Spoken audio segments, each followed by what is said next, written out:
Welcome to the Planning, Zoning, and Historical Subcommittee on Overlay Notification. I did make up that name in the committee, so I appreciate y'all being here. What we're going to go over today is some legislation that I went ahead and have drafted up and filed. This is a continuation from what I had hoped to have a meeting in December, so I appreciate y'all being flexible and letting me bump it. The council members listed, simply I listed y'all because I knew that they had conservation or historic overlays in their district. I know there are other council members that have maybe a neighborhood landmark or some of those other types of overlays, but I wanted to get the feedback of kind of the bigger districts first, because this ordinance would affect all of us, obviously, and affect future overlays. And so what I think is important is for y'all to understand that basically I had the council office draft this in a broad form to cover everything that goes before the Historic Commission. And then my expectation is to get the feedback from y'all to narrow it down in the form of an amendment. So I went ahead and signed this and filed it for our next meeting, I believe is Tuesday the 2nd of February. So that will be first reading.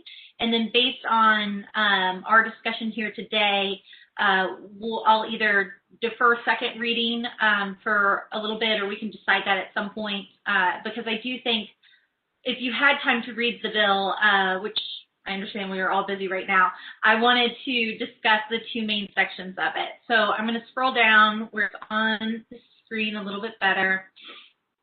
What I sent you in December has been changed a little bit. So originally, I asked for this legislation to be drafted to mail out postcards, similar to what we do for zoning, BZA, and we now do for stormwater variances here in Metro.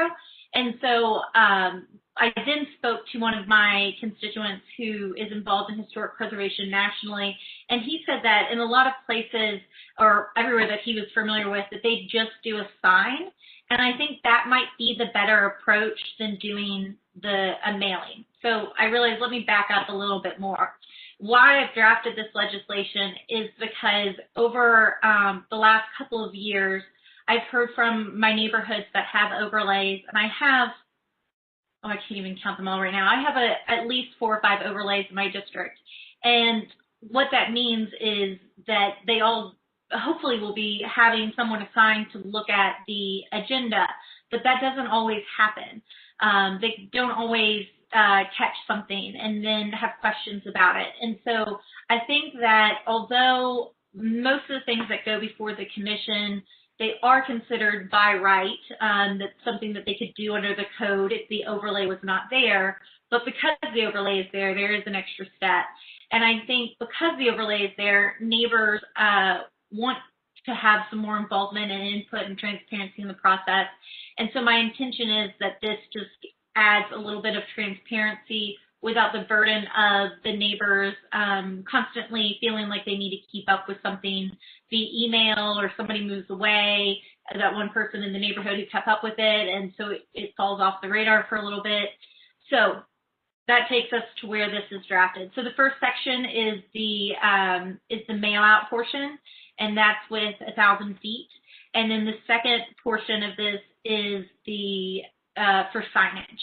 I am leaning towards right now just making it the signage part, because I think the signage is probably a cheaper option to just have to have one sign and less work for the property owner. But that's what I wanted to discuss with y'all. I also, let me make sure I can get to the second page, made a list of the, here we go. So these, under potential amendment limitations, I wanted to limit it to what specific items that would go, that would require signage for this notification process. And so I listed out the primary, the big things that happen in overlay districts that I think neighbors would like to know about, and the main issues that go before the Historic Commission. So that's what I would like to get feedback from y'all on. And then also it appears that mostly with historic, they only need 16 days before their commission meeting. planning signage goes out 21 days. And so I wanted to get feedback from y'all on whether we thought 16 or 21. So other than that, I don't really have a lot of structure to this. So we can either take it piece by piece or just raise your hand with your thoughts on this. Because I want to hopefully have the council office draft an amendment based on our feedback to narrow this from being a blanket notification process. So we'll start with Council Lady Allen.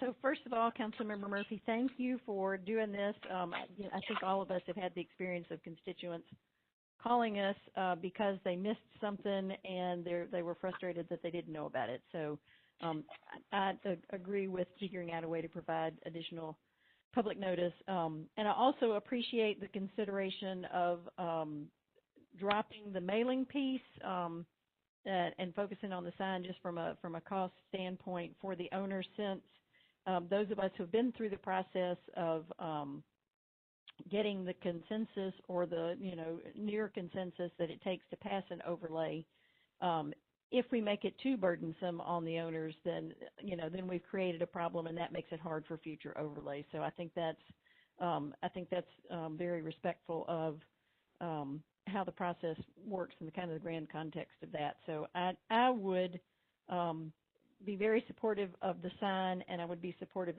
of dropping the mailing requirement. So I think that's a good one. And then the threshold, I want to study that some more because I think that's a really key part of it. And I don't know enough about what is approved administratively, and I think you're saying those things that are approved administratively are probably underneath the threshold that would necessitate a sign. And I think that's probably true. I just want to learn more about that. So I think it's smart not to require it for, changing paint color in a historic district, for example, or something like that. And then finally, to comment on the timing, I do think it's important to align the notification that's required in general by historic, because I know requiring 21 days when they only require 16 will create some, I think, if not impossibilities, so just some logistical challenges with their communicating with people what needs to be done there. I would say in my small neighborhood, 16 days feels like enough time for people to have seen a sign and show up in time for a hearing, or to have learned about what's going on. I think 7 days would not be enough time, but 16 I feel fairly comfortable about. And then the final thing I would add is I'm not sure what the timing on this will be, if there will be a public hearing on this, because it is in Division 17, so maybe that means that there will be a public hearing, so that gives us a little bit more time. I would love to be somewhat deliberate in communicating with neighborhoods about this before it passes, simply because any neighborhood that's gone through the historic overlay process did that by way of a major communication process with all of their property owners. So just to make sure that we allow some time for this to be communicated, I think is also valuable. So thank you for letting me throw out all my comments. Thank you, Berkeley. And I agree. I think one thing that I've heard a lot in the presentation of these overlays to neighborhoods is that there's, no cost to the homeowner once the overlay is put in place, X, Y, and Z. And so that's really where I think I'm going to rely on some of the other district council members to help push this out for feedback. Because again, I wrote this with the complete intention of amending it based on our group feedback. So I think you're right. This might be something where when it comes down to the days, we need to have maybe more neighbors and give us input on that, and then whether this list is narrow enough or if it's still too broad. So thank you, Berkeley. Councilman Vice Chair Withers. Thank you so much, Chair Murphy. One thing I didn't know if for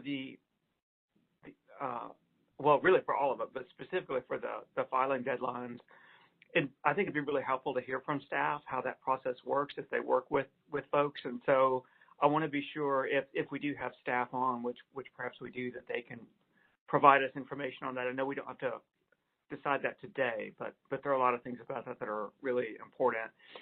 I think one of the things for me is that District 6 doesn't have that many districts in number, but in terms of the number of properties, they're really, really large. I mean, nearly half of Council District 6 is in one of the other overlay districts. So I do have a lot of properties. We do have in East Nashville a really high volume of work going on. So sometimes it's new buildings, but lots and lots and lots of additions, dormers, rear additions, garages, daydos, just lots and lots of that when you look at the agendas. And so the thing that it comes down to for me is that these are homeowners that are usually wanting to get something done. Every now and then we have a new infill, but most of this work really is, particularly when you look at additions or things like that, it's homeowners and they're working with a contractor. They already have some things can be done administratively currently, and I don't know that that's necessarily a problem. Kind of what I hear from homeowners is that sometimes they feel like their addition is small enough that they don't feel like it should have a hearing at all. We actually just had that at the last meeting agenda. It was for some dormers that were outside dormers. The neighborhood association and I supported a staff recommendation of disapproval of the dormers. The commissioners heard it. The commissioners granted it anyway. You know, I mean, I win some and I lose some, and my neighborhood associations are the same way. But I do feel like that there was a good process, that everyone understands that process. It did have a public hearing, and everyone got to be heard, right? Now, I may not be crazy about that, but that's kind of what I want us all to be mindful of, is that these mostly, at least in my area, mostly these are our homeowner neighbors, particularly doing additions. I can see a little bit of a new of a differentiation for new infill. I think that might be one that we could look at a little bit more.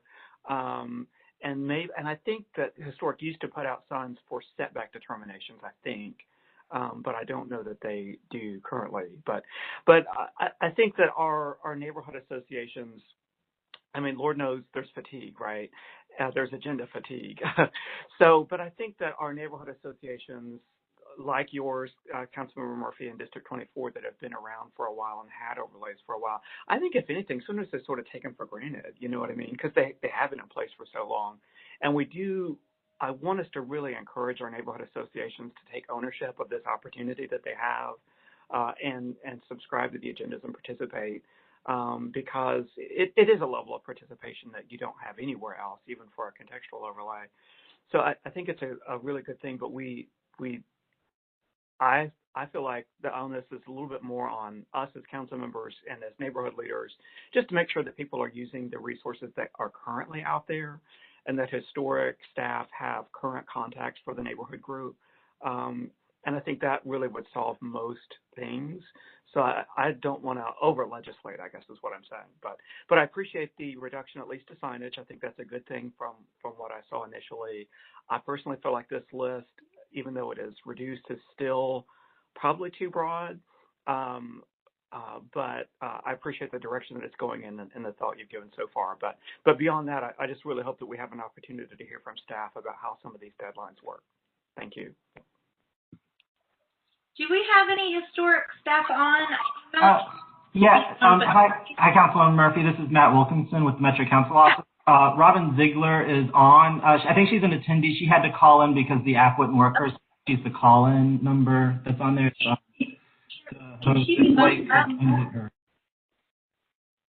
Robin, I can give a rundown of how our current process works.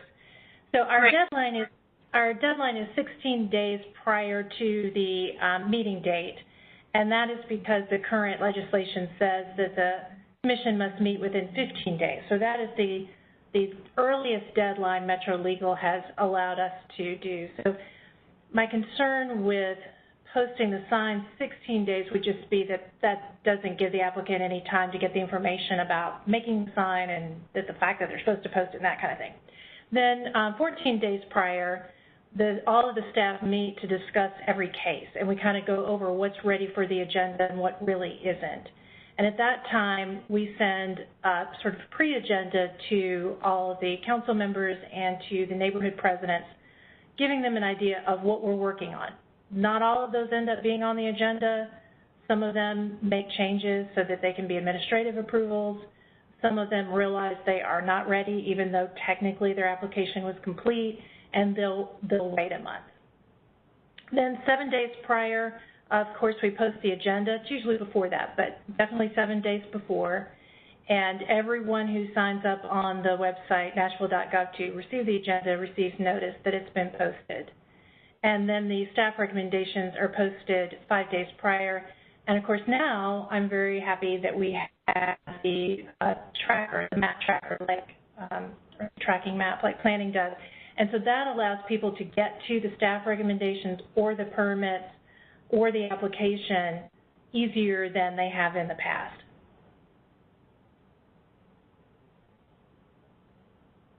And that's our process. Thank you, Robin.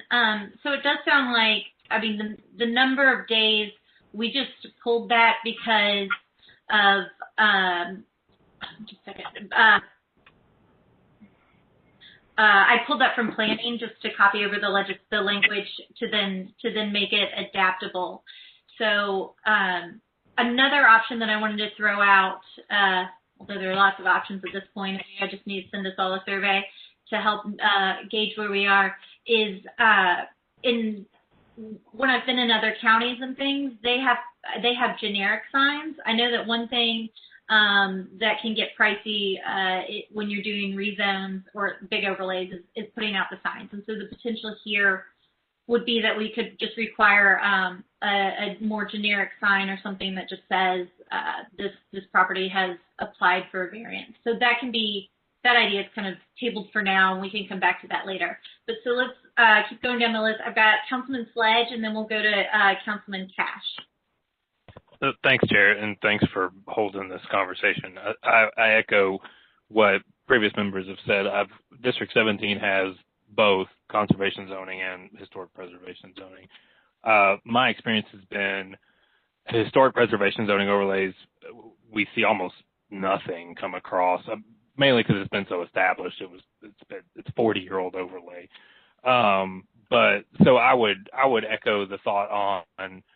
I do like the signage idea. I think the signage provides good amount of notice. I do have some of the newer conservation overlays in the county, so folks it kind of cuts both ways. People who are really involved in those processes are very attentive and vigilant on those agendas. So there's really no shortage of oversight there, but it also means that there's a lot of folks who are kind of new to the neighborhood in general and really don't know what's going on when it comes to an overlay. So I would say, I know you kind of tabled the sign discussion, but I would encourage, if we go to a sign notice, that we provide a decent amount of detail at least so that people can determine whether they want to know if they want to really get involved or not. Because on the historic preservation zoning overlays anyway, aside from a couple of additions that I'm aware of and then one particular property in that overlay,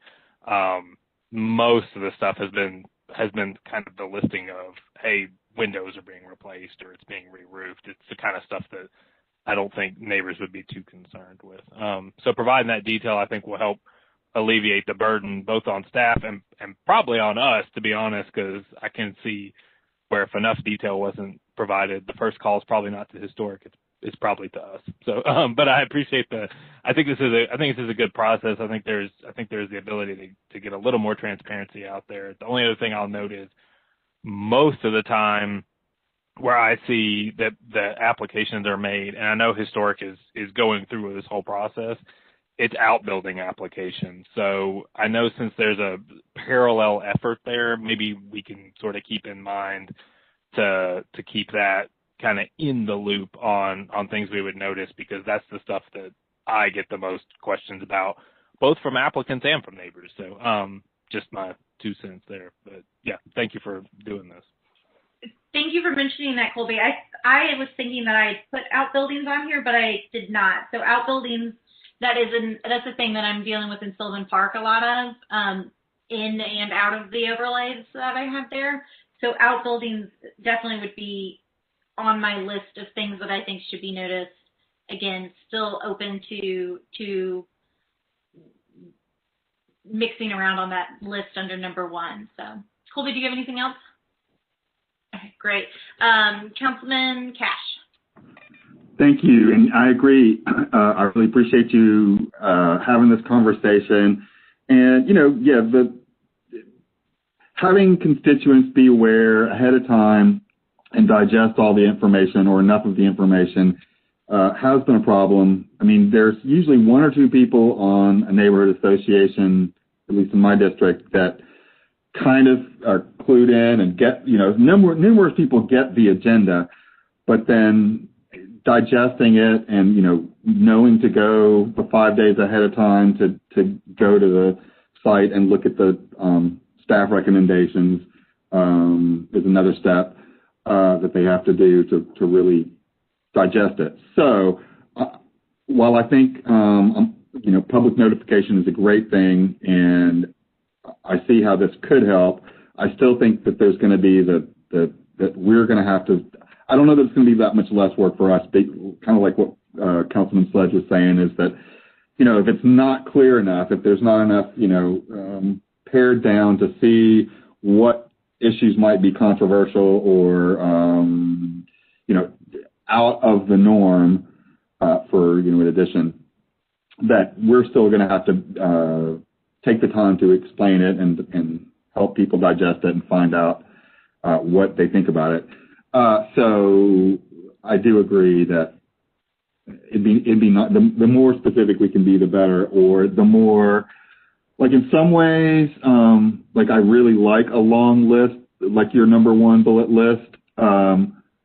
However, sometimes I think that the things that, I guess it's a good list. I mean, I guess sometimes the things that really stand out, the narrower the list is, the more likely we're going to be able to highlight that stuff that really stands out as something out of the norm. On a different subject, and I think you got construction of new buildings on that list, and you can just say that includes outbuildings. I would have taken that to include an outbuilding if it's being built from scratch. But on a different note, and this is like not something that we can solve in the next couple of months, but it really seems like we should, we're talking about mailings, which are expensive, and signage, and it seems like we should be using emails a little better than we do. Like I know people sign up for the agenda and they get the posted agenda, but it seems like in Metro we should be able to target people, individuals better. Like the people who sign up for the agenda should also get some sort of notification or staff recommendation in their email of the things that are near or close to them. So it seems like that we haven't kind of gotten quite into the 21st century with our email system is something that we should probably look at too. I don't think there's time to do it for this, but I'd love to learn more about how we might be able to modernize our email so that we can improve some of these communication issues at a low cost. I think that's it. Thank you. Councilman Cash, I think you're right. Is one thing I've tried to remind my neighborhood presidents, and I need to do that again, is sending them the link of where to sign up for all these emails, because I don't think that people always know where to sign up for, like, there's a place on metro.gov, nashville.gov, where you can sign up for, like, everything across the board. And so maybe that's something that we do need to flag for Keith Durbin over at IT and have that conversation. So I will let the personnel chair handle that one, since that is technically under their category and purview. Councilman Parker, you're next on our list.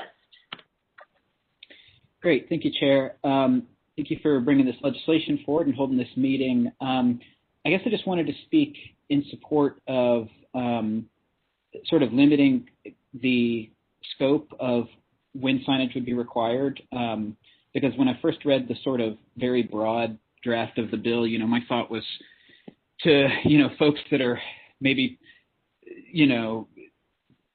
addressing a codes abatement letter or just some other very minor things that I think that it's good for historic to be able to approve administratively. So I think this list that you've provided, I think, is like definitely on the right track. I'll be thinking a little more about this, but I'm much more comfortable with the sort of narrowed scope that you've proposed through amendment here. And then on the timing question, the noticing, the number of days required for notice, I appreciate that Robin from Historic was here, and I would just kind of lean on historic staff who deal with this stuff so regularly to help come up with how that should be structured. But yeah, I'm definitely in favor of still allowing historic to administratively approve some of the more maybe routine things that homeowners do.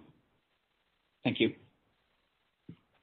Great. Thank you, Councilman Parker. That's the area that I wanted to go towards. I know that you had felt, some of the stuff didn't need to be notified, but definitely like demolition. And so, and I think this is a pretty solid list of things that go before the commission. The one thing that I couldn't really figure out a definition of when I was quickly pulling this list together today, and that's my fault that I didn't have it prepared yet, is the definition of large addition. Small additions, it seems might be administratively approved. So that's something that we need to find out. And Robin, are you still where you can talk to us? Yes, I'm here. Okay, great. How do y'all define or decide if it's a large addition that needs to go before the commission, or if it's a small addition that can be administratively approved? If the addition doesn't more than double, if the footprint of the addition doesn't more than double the footprint of the existing house, it's no wider and it's no taller, and it doesn't increase the length, then it could be administratively approved. But of course, there's a lot more to an addition than just that. And if we are in any way unsure or uncomfortable, we go ahead and take it to the commission. Okay, so I try to jot it down the way that you described it and realize it does sound a little bit more gray than something I could write down in a few words or potentially define in the code. So I'll work with y'all on how we can figure that out. Okay. We also have in our rules of order the list that defines everything that can be administratively reviewed. Okay, perfect. So I'll go back to that as we further draft this out. Councilman Parker, did you have anything else? One sort of clarifying question here. So with the list of exemptions as it stands, would, let's say, a construction of a deck in the rear of a house, would that trigger the signage requirements as laid out here? Robin, do y'all take decks to the commission? It depends on what's referred to as a deck. If it has a roof over it, then we consider it a porch, and it may or may not go to the commission depending on how big it is and how tall it is and how wide it is and all that other stuff. So that we'll look at that the same way we would any addition. Okay, thank you. Yes, thank you all. So yeah, I think that's one of the things that I think we should definitely sort of find the threshold and if we can work with staff to kind of with historic staff to make sure that we're getting it right there as well. I just wanted to bring that up to y'all's attention. Thank you. Thank you, Councilman Parker. I think I understand what you're talking about. There's some gray area, whether we have this legislation or not, on what goes to the commission or not, potentially. Am I understanding you correctly? Yeah, I suppose so. I mean, personally, I had never even thought of the distinction between a porch and a deck, so I'm learning a lot here today. All right, great. Thank you. Councilman Parker, if you'll pull your hand down. Council Lady Allen. Back again. Just to continue on the threshold question, it would be helpful to either be directed to where that list is of things that are sort of automatically administratively approved, or what the decision process is on size for outbuildings. And to that, I would also add, is there any consideration of whether it's a corner lot or not? Because to me, that seems relevant. If nobody's going to see it in the backyard, often it can be bigger than if it's going to be right there on the street across from someone else's front door. So just, if we can also address corner lots, are they treated any differently? And then two more things. Do you mean if it goes to the commission or not, or whether they have like two signs or not? I didn't even think of like two signs. I haven't even thought about two signs. No, I was just saying if that would be, if something that would otherwise be administratively approved, is it at least thought through differently on the front end if it's on a corner? Okay. And to me, it should be given a little bit of different consideration if it's on a corner. And then to go back to the timing question, having said I think 16 days is great, and now having Robin explain the process that begins with 16 days, it sounds like that's not necessarily realistic. So, if she can help us land somewhere between 16 and 7, I think 7 days is pushing it. If 10 is realistic, and every once in a while somebody puts a sign down and has to take it back up, maybe I don't know. And then to talk specifically about signs, we haven't really talked about whether I'm envisioning a simple sign in the yard, or if it's on a corner on both streets. Not everything within 300 yards has to have signs or something. We haven't necessarily talked about exactly when we say signage, do we just mean one single sign in the front yard, which to me seems adequate, or perhaps two if it's on a corner street. So just to clarify that. Yeah, so what I was envisioning is similar to if you have one piece of property being rezoned, you just have one sign in that yard. So that we can make that more specific in the language, most likely, where it's just the same type of sign as zoning would have. I know that, all the zoning ones are red and white. I know water is blue and white. That is getting way into the weeds that we can figure out later. I will throw in, we used to have something that had a big white space where you could just write the date and time on it and then use it over and over again, so that it wasn't a huge expense. And I have been known I may have done that myself, actually. So, yeah. Anyway, they can be reused. You can put white duct tape over it and write on there. Exactly. So I think that's a good area that we need to be clarified on. So could I address a couple of those things? Sorry, I didn't mean to interrupt. Sorry. Yeah. Robin, yeah, perfect. I wanted to say that on Nashville.gov, if you go to the list of boards and commissions, our rules of order are there, and what the commission approved for administrative approval is within the rules of order. We also did, when we were posting signs for setback determinations, we did just that. Just what you recommended is putting the white duct tape over it and trying to reuse them. At best, maybe you get one use. Keep in mind that information has to be written on both sides. And when we looked at what if we had a sign, now this we looked for everything, for every case, we were looking at probably about $35,000 to $40,000, and really needing another person, a part-time person, because of the amount of time it takes to drive the county to put them all up and write them out. So I just wanted to put that out there too. Yeah, I think while it may not have been specified, my intention here is that the applicant would be, securing their own sign and putting it out, and that responsibility, the same way with zoning, BZA, and stormwater. So that wouldn't be a new cost necessarily to I guess the only thing that the historic staff may need to do that they wouldn't be doing now is lay out the sign the way that planning does, sending that kind of generic letter that swaps out what goes into it to make sure that it meets the legal notice. But my intention here is that the property owner would be ordering and purchasing the sign to put out. Councilman Withers. you so much, Madam Chair, and appreciate this discussion. Real quick question, I guess, while I have Robin on the phone.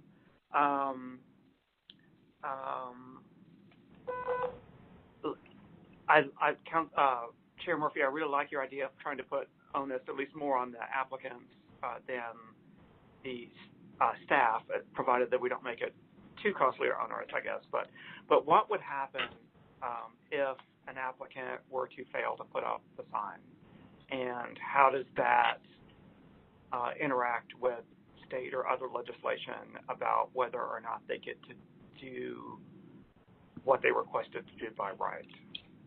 That actually might be a question for Bob Lehman from Planning, because he can tell us. I know at the BZA they just defer it. Bob, what do y'all do, and how does the law apply to y'all with zoning? This is Bob Lehman.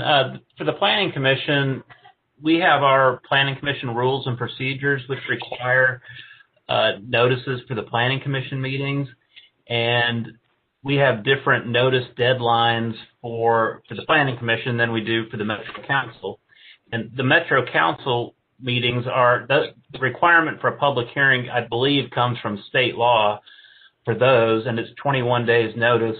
And so if the notices aren't returned for a council meeting, it has to be deferred by law.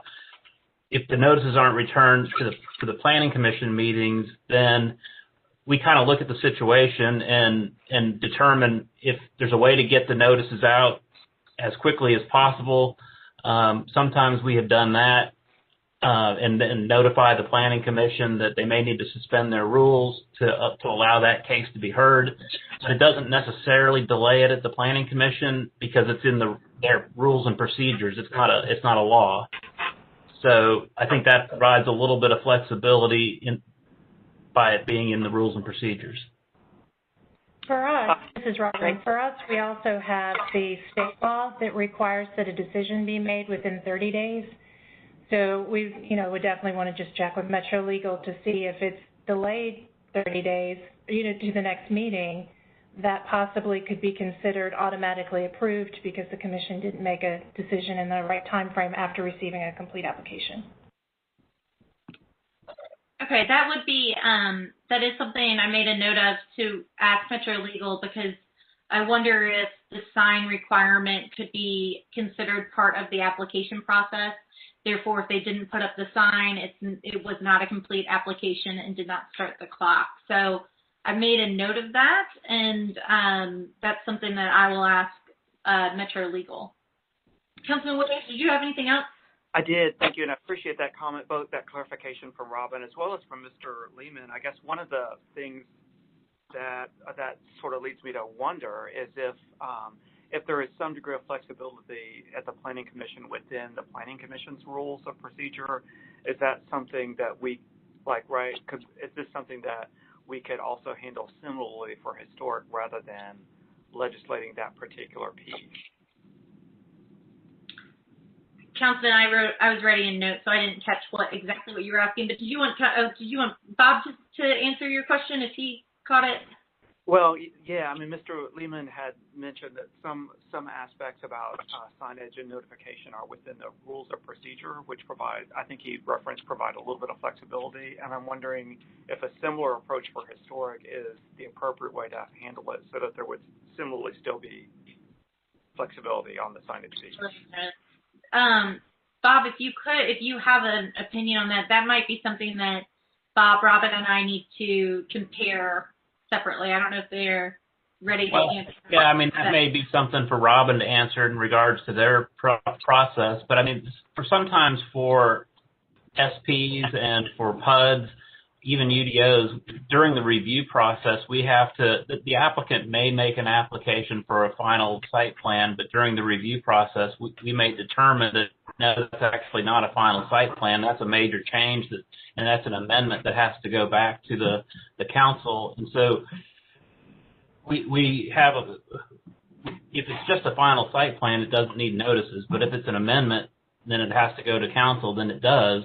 And then we have to sort of react during the middle of the review process and determine what process it needs. It may need to go through a different process than how they filed it. And so I think that gives us flexibility to say mid-course that, no, we're going to recommend that be an amendment, and you have to do signs and notices.